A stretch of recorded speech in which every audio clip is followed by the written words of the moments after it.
गिनती बाब नंबर 32। दरियाई यरदन के मशरकी किनारे पर आबाद कबीले। रूबन और जद के कबीलों के पास बहुत से मवेशी थे। जब उन्होंने देखा कि यजीर और जिलआद का इलाका मवेशी पालने के लिए अच्छा है, तो उन्होंने मूसा एलीअज़र इमाम और जमात के रहनुमाओं के पास आकर कहा, जिस इलाके को रब ने इसराइल की जमात के आगे आगे शिकस्त दी है, वो मवेशी पालने के लिए अच्छा है। अतारात, दीबून, यजीर, निमरा, हिजबून, इली आली, सबाम, नबू और बऊन जो इसमें शामिल हैं, हमारे काम आएंगे, क्योंकि आपके लिए खादिम के पास मवेशी हैं।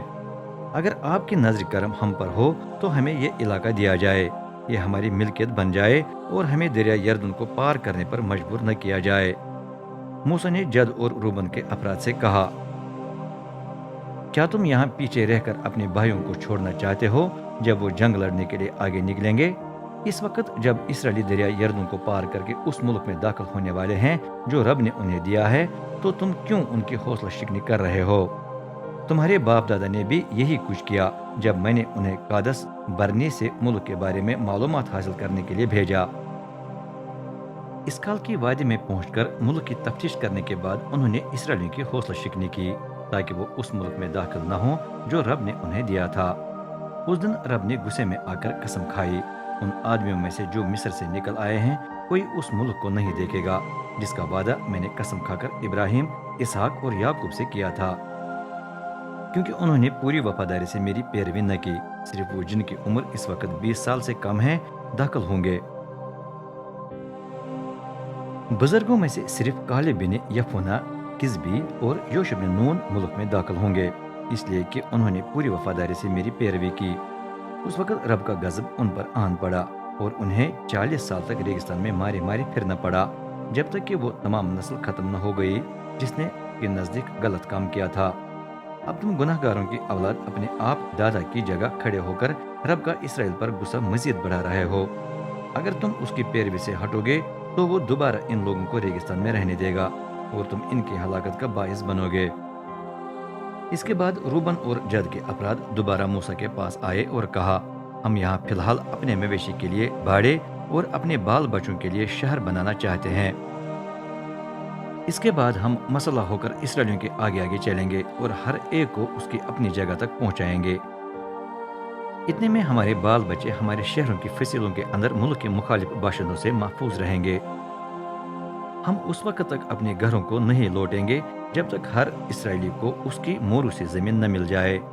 दूसरे, हम खुद उनके साथ दरिया यरदन के मगरिब में मीरास में कुछ नहीं पाएंगे, क्योंकि हमें अपनी मोरू से जमीन दरिया यरदन के मशरकी किनारे पर मिल चुकी है। ये सुनकर मूसा ने कहा, अगर तुम ऐसा ही करोगे तो ठीक है, फिर रब के सामने जंग के लिए तैयार हो जाओ और सब हथियार बांधकर रब के सामने दरिया यरदन को पार करो। उस वक्त तक न तो लौटो जब तक रब ने अपने तमाम दुश्मनों को अपने आगे से निकाल न दिया हो। फिर जब मुल्क पर रब का कब्जा हो गया होगा तो तुम लौट सकोगे। तब तुमने रब और अपने हमवतन भाइयों के लिए अपने फराइज अदा कर दिए होंगे और ये इलाका रब के सामने तुम्हारा मोरूसी हक होगा। लेकिन अगर तुम ऐसा न करो तो फिर तुम रब ही का गुनाह करोगे। यकीन जानो तुम्हें अपने गुनाह की सजा मिलेगी।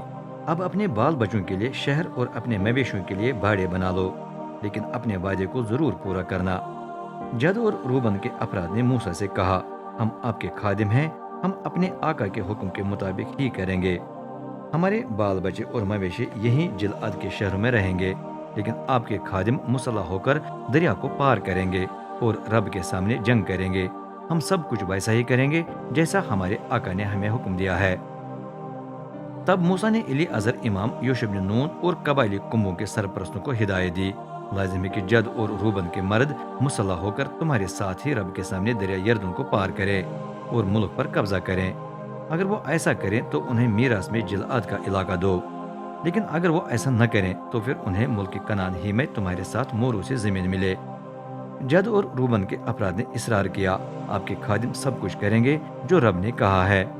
हम मुसल्लह होकर रब के सामने दरिया यरदन को पार करेंगे और कनान के मुल्क में दाखिल होंगे, अगरचे हमारी मोरू से जमीन यरदन के मशरकी किनारे पर होगी। तब मूसा ने जद, रूबन और मुंसी के आधे कबीले को ये इलाका दिया।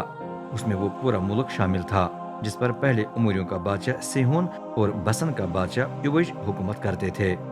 ان شکست خوردہ ممالک کے دیہاتوں سمیت تمام شہر ان کے حوالے کیے گئے۔ جد کے قبیلے نے دیبون، اتارات، ارویر، اترات، شوفان، یازیر، یکبہا، بیت نمرہ اور بیت حاران کے شہروں کو دوبارہ تعمیر کیا۔